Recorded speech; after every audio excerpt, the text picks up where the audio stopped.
Turunlah atas kamu sekalian anugerah dan damai sejahtera yang melampaui akal serta pikiran di dalam Kristus Yesus Tuhan kita. Amin. Shalom Bapak Ibu Saudara-saudari yang dikasihi oleh Tuhan Yesus Kristus. Pada minggu hari ini, Minggu Jubilate, minggu pertama di bulan Mei, tanggal 3 Mei tahun 2020, kita akan menerima firman Tuhan yang pada minggu ini dituliskan pada kitab 1 Tawarikh pasal yang ke-16 ayat 31 hingga ayat yang ke-36. Kami akan membaca untuk kita, demikianlah firman Tuhan. Biarlah langit bersukacita dan bumi bersorak-sorak. Biarlah orang-orang berkata di antara bangsa, Tuhan itu Raja. Biarlah gemuruh laut serta isinya. Biarlah beria-ria padang dan segala yang di atasnya. Maka pohon-pohon di hutan bersorak-sorai di hadapan Tuhan, sebab Ia datang untuk menghakimi bumi. Bersyukurlah kepada Tuhan, sebab Ia baik, bahwasanya untuk selama-lamanya kasih setianya. Dan katakanlah, selamatkanlah kami, ya Tuhan Allah, penyelamat kami. Dan kumpulkanlah dan lepaskanlah kami dari antara bangsa-bangsa, supaya kami bersyukur kepada nama-Mu yang kudus, dan bermegah dalam puji-pujian kepadamu. Terpujilah Tuhan, Allah Israel, dari selama-lamanya sampai selama-lamanya. Maka seluruh umat mengatakan, Amin, pujilah Tuhan. Demikian pembacaan firman Tuhan. Ibu bapak, saudara-saudari yang dikasihi oleh Tuhan Yesus Kristus, pada minggu hari ini adalah Minggu Jubilate. Kita menerima firman yang menyampaikan kepada kita supaya bersorak-sorai bagi Tuhan. Ada satu lagu yang dinyanyikan oleh Kus Plus, demikian. Hati senang walaupun tak punya uang. Oi, hati senang walaupun tak punya uang. Nah, ada orang yang menimpali, bilang begini, ntar kalau ketemu Kus Plus, tolong ya ditanyain gimana caranya hati senang walaupun tak punya uang. Terlebih dalam situasi sulit seperti keadaan kita pada saat ini ya Bapak Ibu. Sulit sekali rasanya untuk boleh hati senang walaupun tak punya uang. Rasa-rasanya ya kita sudah kehilangan kesenangan. Kita sudah tidak punya sukacita lagi dalam hidup kita.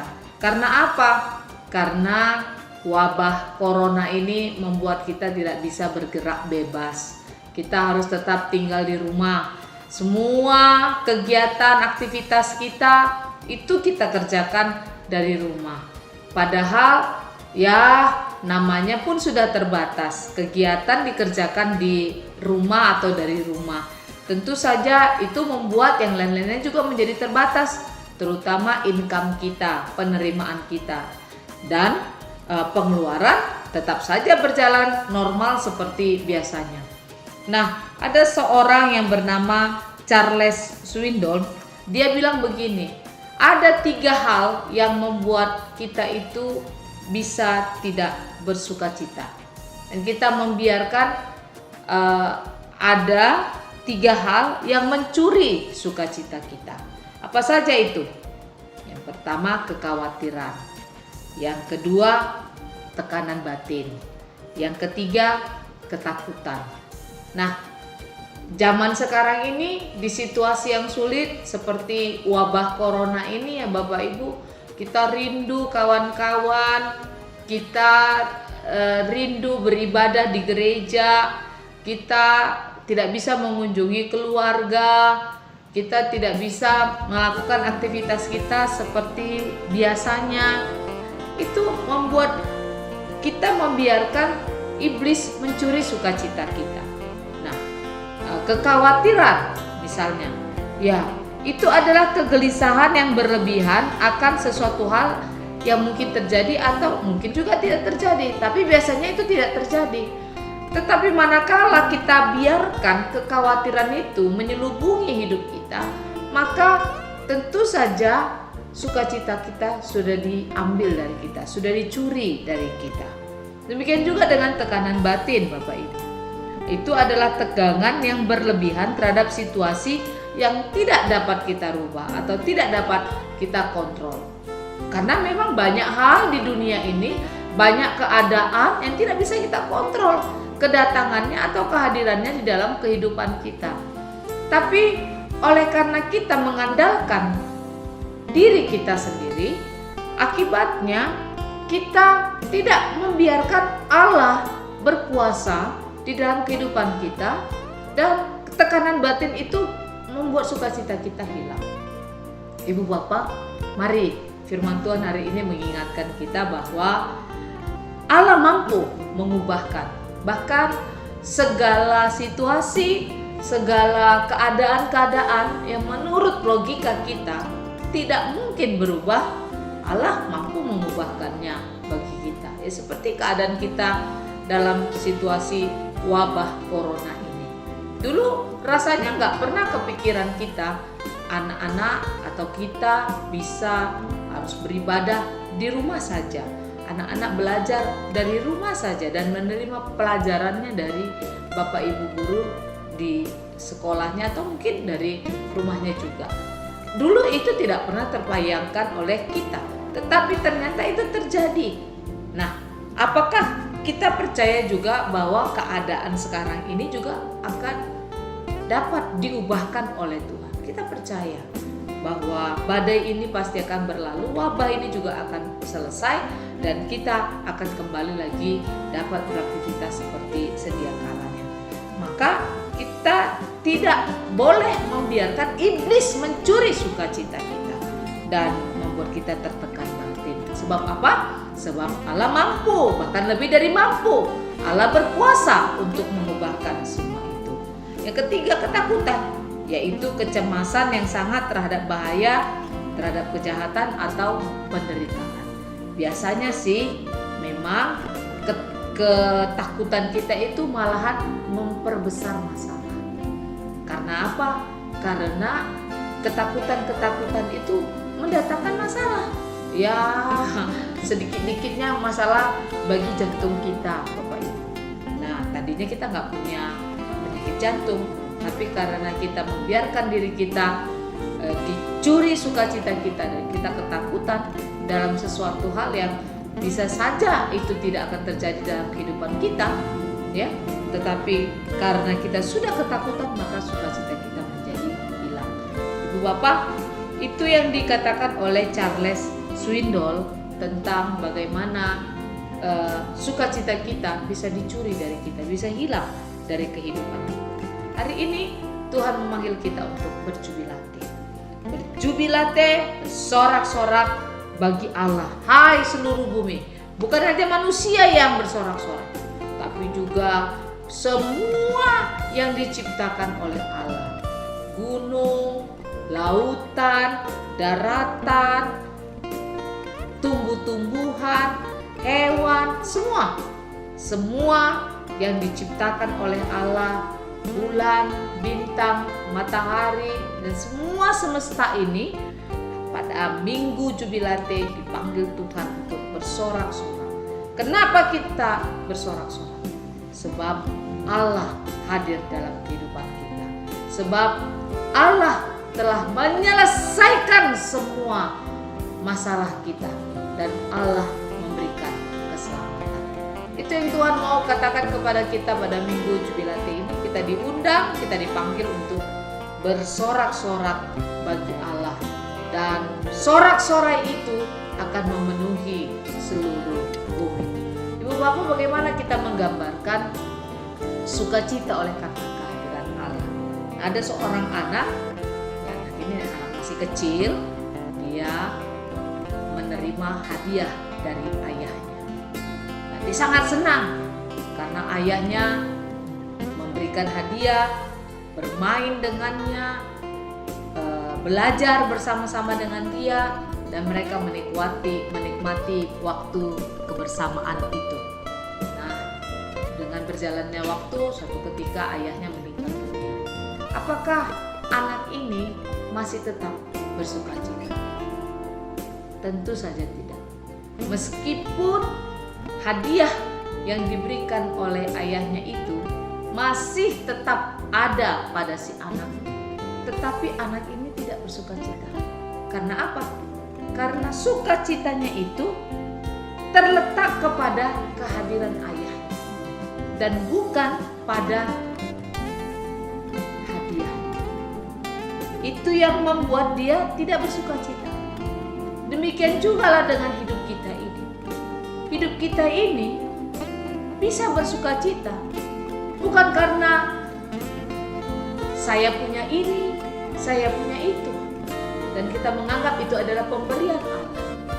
Tetapi yang membuat kita boleh tetap bersukacita adalah meskipun semua ini tak ada, meskipun saya tidak punya ini, saya tidak punya itu, tetapi saya punya Allah yang hadir dalam kehidupan saya, dalam kehidupan kita. Itu yang membuat kita bersukacita. Maka yang menjadi sukacita kita adalah kehadiran Allah. Kehadiran Allah yang menyelubungi kehidupan kita sehingga kita boleh bersukacita. Karena kita tahu bila Allah beserta dengan kita, tidak ada peperangan yang tidak dapat kita menangkan. Itu digambarkan oleh firman Tuhan hari ini kepada kita. Raja Daud berhasil membawa bangsa Israel memenangi peperangan melawan kerajaan Filistin. Meskipun sebenarnya hitungan secara logika mustahil bangsa Israel dapat mengalahkan Filistin. Tetapi ternyata Allah yang Maha Kuasa dan Allah yang Maha Kasih itu memberikan kemenangan kepada umatnya.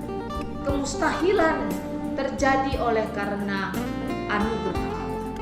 Keajaiban terjadi atas kehidupan orang-orang percaya oleh karena kehadiran Allah dalam kehidupan mereka.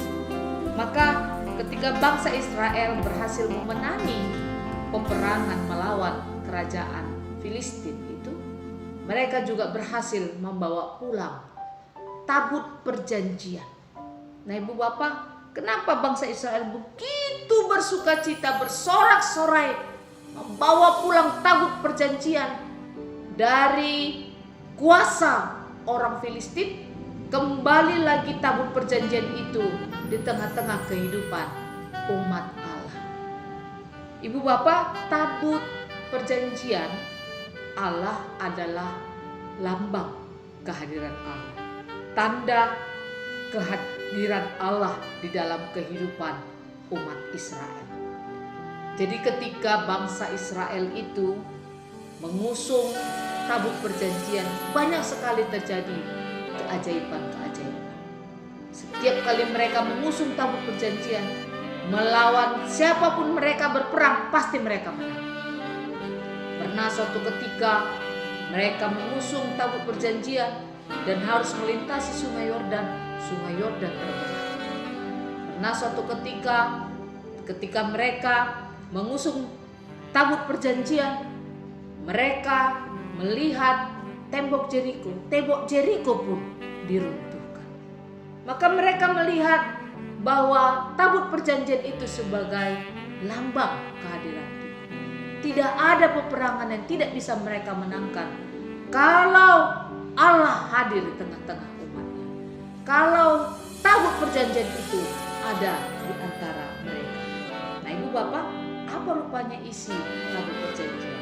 Tabut perjanjian itu menurut Ibrani pasal yang ke-9 ayat yang ke-4b katanya, di dalam tabut perjanjian itu tersimpan buli-buli emas berisi mana, tongkat Harun yang pernah bertunas, dan loh-loh batu yang bertuliskan perjanjian. Nah, itu gambar burung yang di atasnya itu bukan burung. Itu adalah simbol malaikat, lambang kesucian Allah. Allah hadir, Allah berada dalam kehidupan umat Israel, dan kehadirannya adalah kehadiran yang suci, kehadiran yang memeliharakan, kehadiran yang memberi kuasa, dan kehadiran di dalam firman. Loh-loh batu yang bertuliskan perjanjian itu adalah firman Tuhan yang mengatur, yang menjadi pemandu bagi kehidupan umat Allah.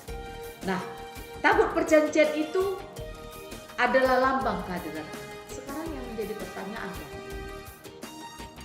mana yang lebih penting? Tabut perjanjian itu ataukah kehadiran Allah?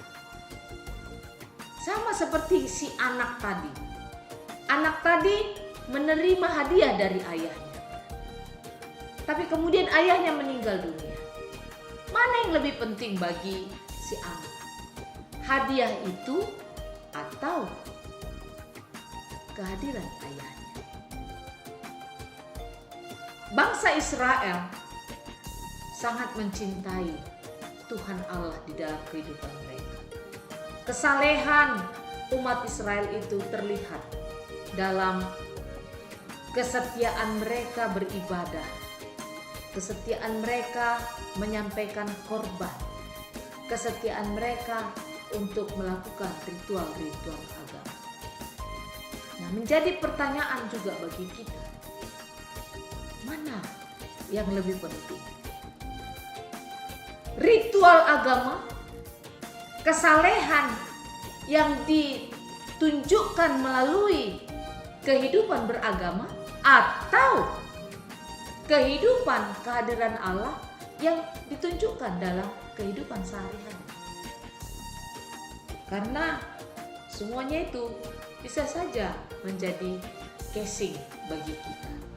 Kalau tadi kita sudah sama-sama membaca Efesus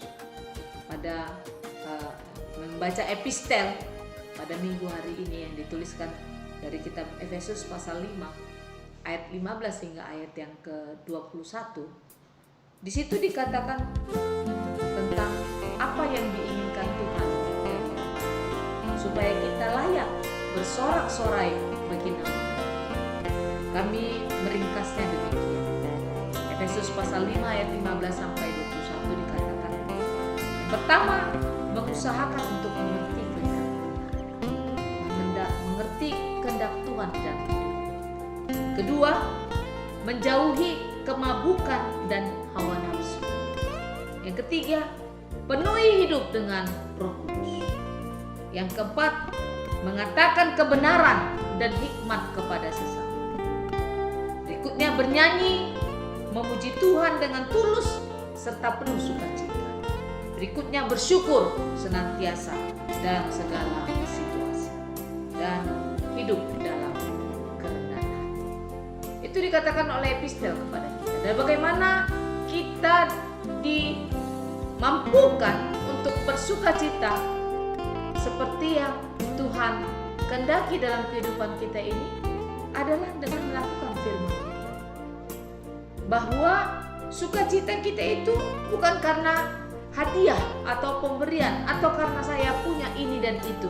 Yang kita juga sadari itu berasal dari Tuhan. Bukan.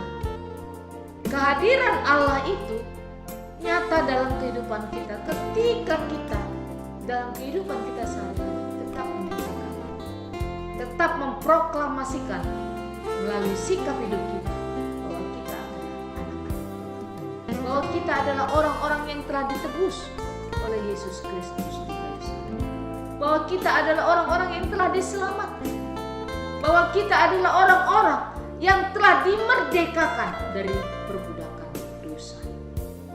Dalam kehidupan yang bersukacita, berjubilati, kita bersorak-sorai, Allah hadir dalam kehidupan kita. Apa tanda-tanda kehadiran Allah itu? Tanda-tandanya adalah, Ibu Bapak, kita hidup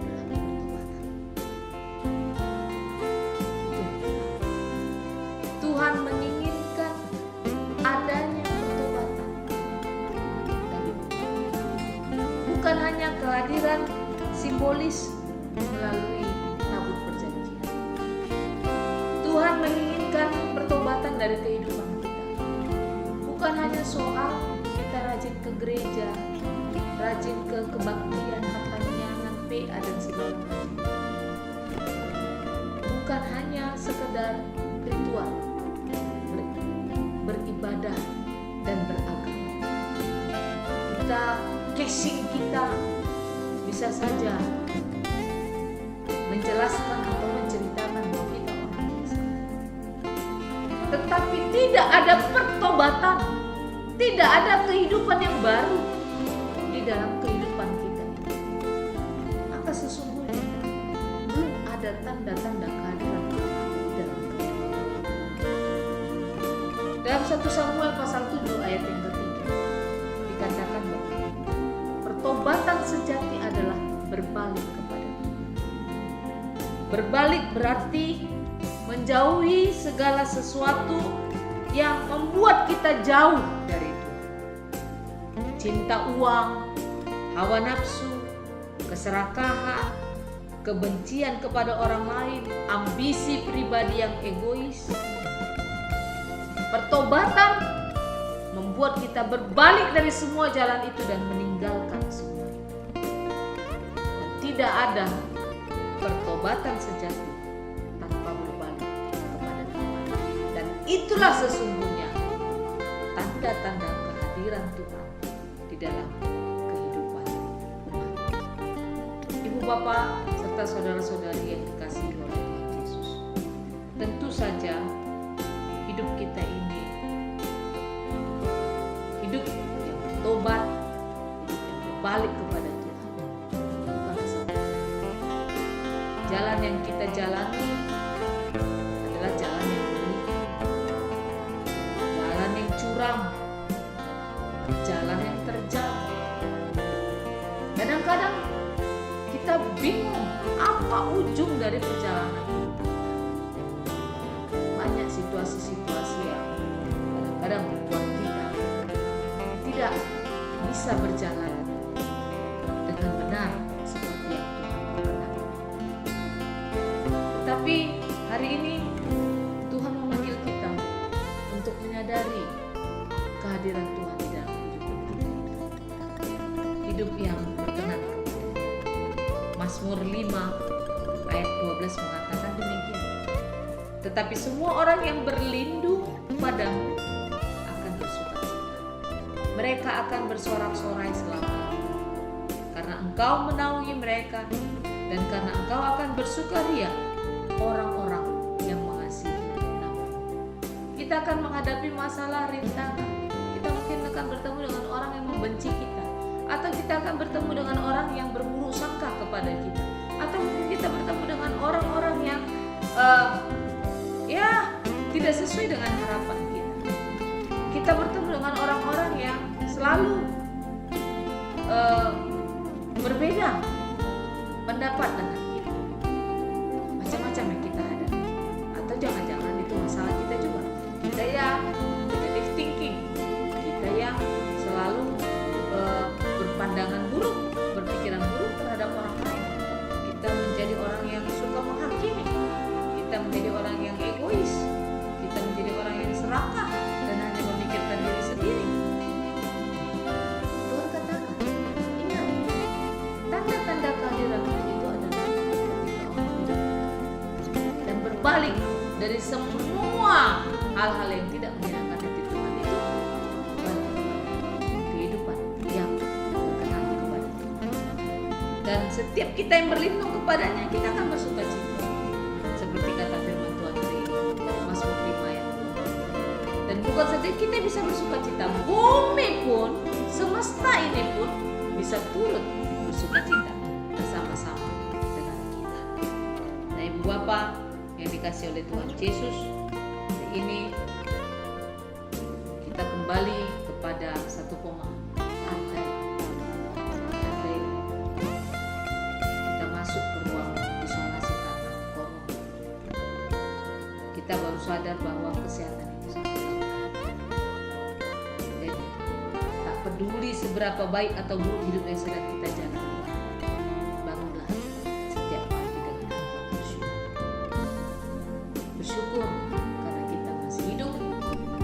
bersyukur karena kita masih sehat, bersyukur karena kita masih bisa mengerjakan bagian kita masing-masing.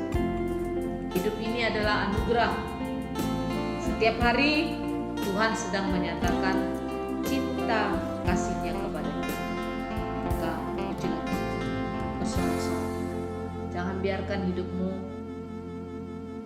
tidak bersyukur dan kehilangan sukacita. Jangan biarkan iblis mencuri sukacita. Jangan khawatir tentang apa yang kamu makan, kita minum, kita pakai. Jangan khawatir tentang hari esok. Hidup kita ini milik Tuhan. Dia yang menciptakan kita, dan pastinya Dia juga yang memeliharakan kita. Pandanglah ke langit.